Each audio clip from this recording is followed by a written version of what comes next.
5, 4, 3, 2, 1. Hey guys, welcome back to the channel. Am I a helicopter pilot? No, I am not. But would that be sweet if I was? Yes, that would be sweet if I was. A couple of house cleaning things or housekeeping items right out of the gate. Why am I always in my vehicle when I do my videos? I'm sure you guys are wondering this. Well, it's because this is real life, guys. I'm an actual person. I am not some internet bot that is coming to you via a YouTube channel. I have a full-time job where I work more than 40 hours a week and a lot of responsibility at my job, might I add. I also have a wife at home. I have a 15-year-old son who is in high school. High school is not easy these days. So I find that when I get home, by the time I rush back to my house, try to get a little bit of a workout in, an exercise for myself so that I can remain healthy physically as an individual, and then help my son with his homework, which oftentimes takes a couple of hours to do. Then we have dinner, and then I literally just have trouble finding the time to do these videos. So I got me these little handy dandy nifty headphones that have a microphone attached, and I use that while I'm on my commute. I have about a 20-25 minute commute back to my home, and this is a perfect time for me to get my thoughts out there. Now listen, I will look to expand and improve my audio technical prowess as soon as I get the opportunities to do that. Right now, I'm just trying to build a following, trying to build some subscribers, and I promise I will look to do that. Moving on to business, which is the UFC and the UFC Fight Night coming up this weekend between Alexander Volkov, Tom Aspinall, Arnold Allen, and Dan Hooker. Let's start with the main event between Alexander Volkov and Tom Aspinall. Now, both of these guys are predominantly stand-up fighters. Now, I know that Tom Aspinall is known to have some really, really good wrestling. I think he's going to need it in this fight. That's just my opinion. The reason I'm saying this, and it's, it's shocking because Tom Aspinall is actually a slight favorite over Volkov. According to the odds, Volkov is obviously a very tall, long fighter, standing at 6'7", and it's hard to not stand straight up with your head up in the air when you're 6'7", right? He's a great kickboxer. He is a guy who knows how to use his range and kind of stand on the outside and use his sharp kickboxing prowess to just touch guys up, and he does. It's a big individual. I mean, he may not look like much, being a tall, longer, lankier guy, but he's also been packing on some pounds here later on in his career. I think seeing that gives him an advantage in that octagon. So he's a bigger guy as well now, and with a 6'7" frame, he's just going to be a bigger, probably stronger guy than most anyone he's up against. Now, Tom Aspinall is no small man himself, but the big difference I see here in the striking is Tom Aspinall, one of those guys that's going to come in charging at you, throwing, multiple punches, and a lot of times he catches guys like that and overwhelms guys like that. Now, he could definitely do that with Alexander Volkov, but I think if he's going to do that, he's going to have to catch him early. He's going to have to catch Volkov sleeping early. If Tom Aspinall goes into this fight holding back at all and taking his time just a little bit too much, I think Volkov is going to have the ability to set in to, oh, we're doing a kickboxing match. I'm going to sit here on the outside. I'm going to use my long range to touch up Tom Aspinall. I would not be surprised to see Tom Aspinall, if he's smart, try to incorporate some grappling in this, because he is a very good wrestler and he's a big, strong individual as well. Now, listen. Contrary to what people might think, if you have any knowledge of actual grappling and wrestling, it is not easy to take down a 6'7" fighter. I've never had to try to do this, but when I was practicing jiu-jitsu back in the day, I always noticed that it was way harder than you would think it would be to take down a really tall individual. You know, they've got that long frame. It's hard to get up under them and elevate them when you're the shorter fighter, you're the shorter opponent. And although they may look lankier, they're still heavy. You know, their weight is in the height as opposed to the width like it is in Tom Aspinall. So I think he's going to have a lot more trouble than people think getting Volkov to the ground.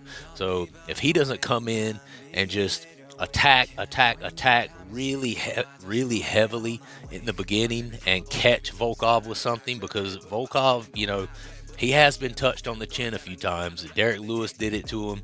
You know, Volkov was winning that whole fight, and then somewhere I think in the fourth, maybe even the fifth round, Derek caught him with this perfect shot that sat him down, it hurt him, and then Derek was just able to finish him off from there. Now listen, Volkov can definitely be susceptible to that, but I think Tom Aspinall is going to have to come in hard and strong and fast and try to get Volkov out of there.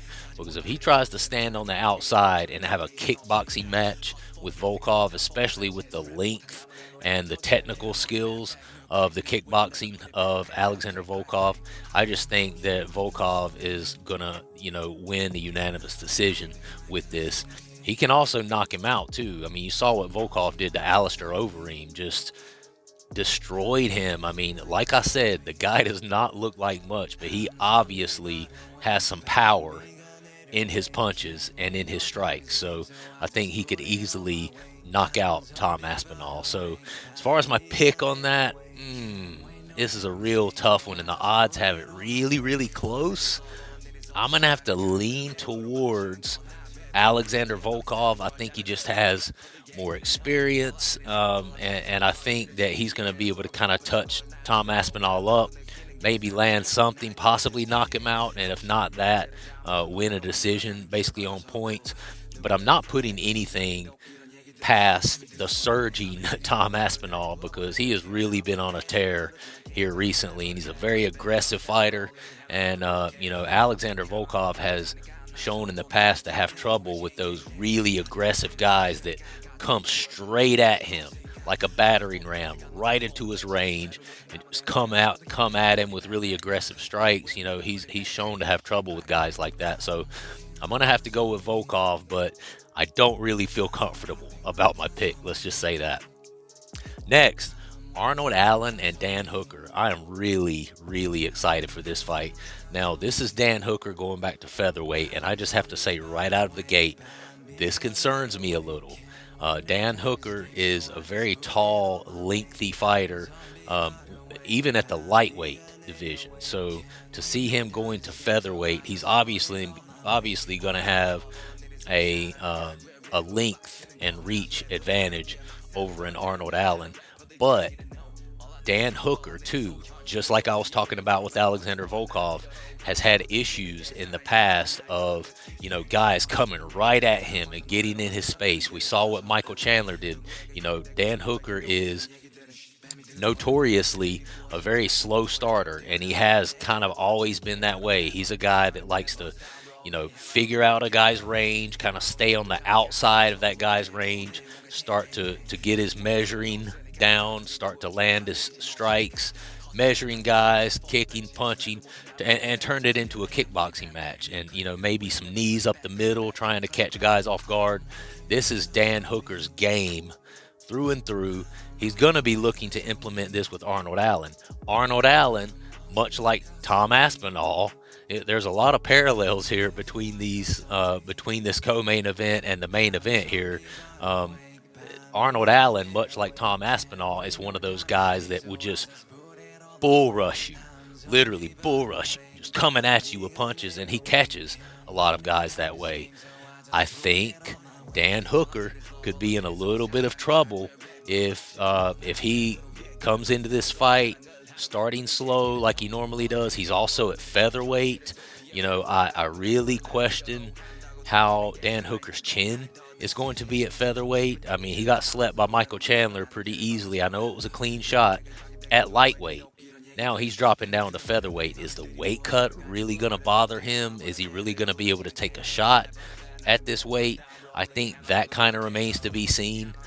He's a big guy for the featherweight division, so I think we need to watch out for that. If he comes in slow, needing some time to warm up, and Arnold Allen just comes straight at him like a battering ram, he could catch Dan Hooker with something early in the fight, kind of like Michael Chandler did, and get a KO there. And, you know, if Dan Hooker doesn't allow that, if Dan Hooker, you know, establishes his range quick, throws something quick, you know, whether it be a kick to the leg, stick that jab out there, hit Arnold Allen with something to get him hesitant to, you know, rush in and crush in on that pocket and get in the face of Dan Hooker. And if Dan Hooker can establish his own game early, I think there's a good chance that he can nullify these, you know, battering ram sort of rush attacks of Arnold Allen.